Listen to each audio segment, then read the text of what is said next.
Hi guys, my name's Vicki and I'm with Texas Last Diet, your last diet. And today I have something very special that I know you're gonna wanna make over and over and over again. So make sure you pay attention. Now, here we go. Who knows what this is? Come on, I'm listening. I don't see anybody out there watching yet. I'll give you a few. Nah, I'm just gonna get right into it because I know we don't like to have long videos. This baby is called a chayote. Now, we use it for apples. Hey, Louise, good to see you, girl. Anyways, this is a super amazing vegetable. Now, I know it looks like a pear, and when you look at it, hey, Joanne, good to see you all the way up there in Colorado. When you look for this in the market, it's gonna be wrapped in this weird, I don't know, like a piece of plastic. I don't know why they do that. They just do.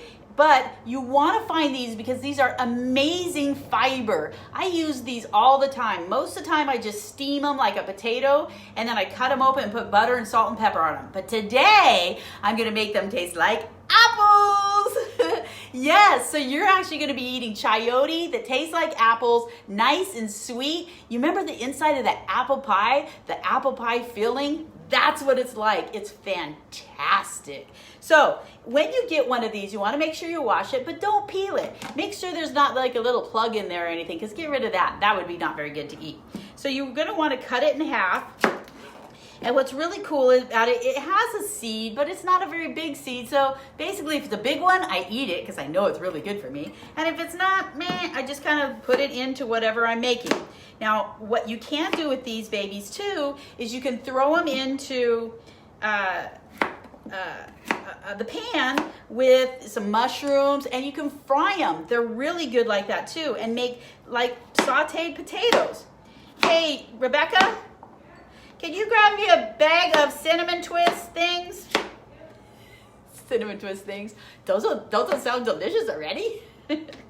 They're the MoxieFed cinnamon twists. I always call them cinnamon twists because that's what they remind me of. But you will see them in just a second. They're called crunchers. Well, they're good, and they are crunchy, but they're definitely cinnamon twists, right?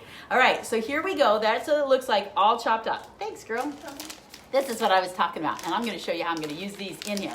You don't have to use them, but they definitely add another twist. All right, so I'm going to add these on top. Now, if you look here, I thought I had that in there. I have my crock pot working here. I love my crock pot. I love crock pots so much, I have two different sizes.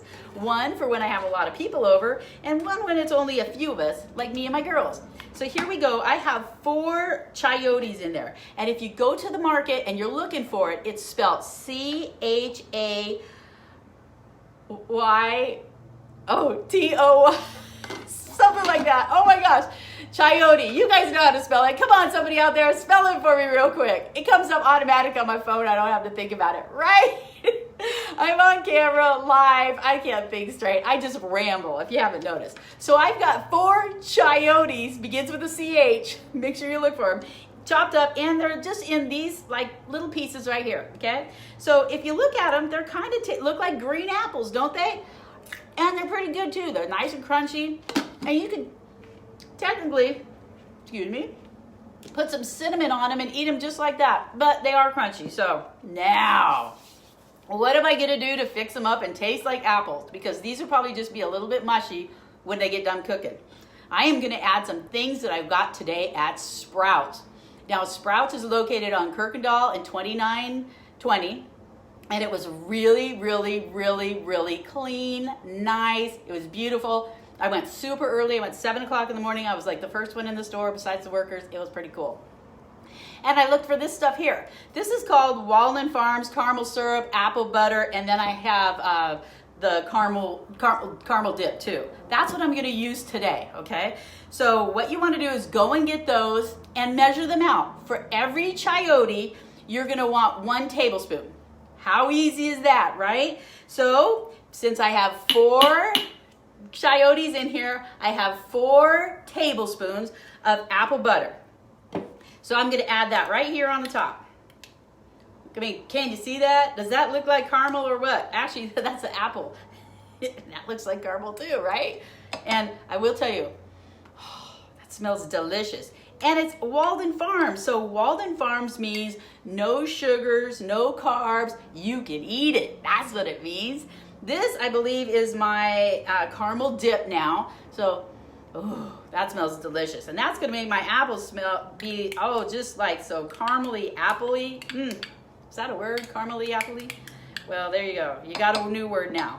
And then I've got the caramel syrup. Now, some people use just regular pancake syrup, the sugar-free. You can do that, but here's the deal. Make it your own. If you want to use a sugar-free syrup, pancake syrup, go ahead. Just make sure it's truly sugar-free. Make sure you read those nutrition value and labels and all that stuff, okay? Make sure they don't sneak stuff in on you. That's kind of why I stick with Walden Farms. Okay, so look at that. Doesn't that look delicious already? Now, what else do you need? Well, you need some butter. And remember, we use real butter around here because it's super good for you. And so for every, I almost said caramel apple, because it's looking that way. For every chayote, you're gonna want to use a pat of butter, okay? Hey, Joanne, you have a big crock, you have 4 crock pots? What? That's kind of crazy going on there. All right, so I'm putting 4 pats of butter in here, and I am gonna be turning this on low because my dinner tonight isn't until 5 o'clock. Now, what else do you need for caramel apples and a good apple pie filling? I know, cinnamon. So I'm gonna put some cinnamon in here. Now, if you like cinnamon, great, put some in, and just put as much as you like. If you don't like cinnamon, don't put it in. I'm thinking you can probably put apple, what's that called, allspice. You can put some nutmeg in here. I mean, knock yourself out. Have fun. You can't really screw this up too bad, okay? Now you need one more thing, and I know this sounds kind of weird, but if you want your chayote to be really tasting like an apple, make sure you add just 1 slice of lemon. And you just squeeze it in here like that. Now you can drop the whole thing too in there if you want to, and then have it give it that little bit of rind flavor, but I'm not gonna do that. I know people do. Nah, not my style. All right, guys, so now you know how to make caramel apples. That's gonna be all wonderful and delicious, and what I am gonna do at the end when they get done, I will post a picture below. This is probably gonna take 4 or 5, maybe 6 hours, but I'll post a picture below when I get it all done. I am gonna take my handy dandy thingy bobber like this, and I'm gonna mush them all up and to make them more like in a little applesauce, but I'm gonna do it to where it's not mushed all the way, just some chunks here and there. But then again, when I get done with this crock pot, it might be already done. I just have to take a fork and mush it up. I might not need my handy dandy tool. When I get done with that, I'm gonna take these babies and I'm gonna crush them all up with my hammer, and I'm gonna dump them all over the top. Come on, man. Carb-free dessert right there. Loaded with fiber, vitamins. That's how we do it at Texas Last Diet. You can do it too. Just call me. We'll hook you up with all kinds of amazing things here to help you feel great, live longer, and be energized. See you tomorrow.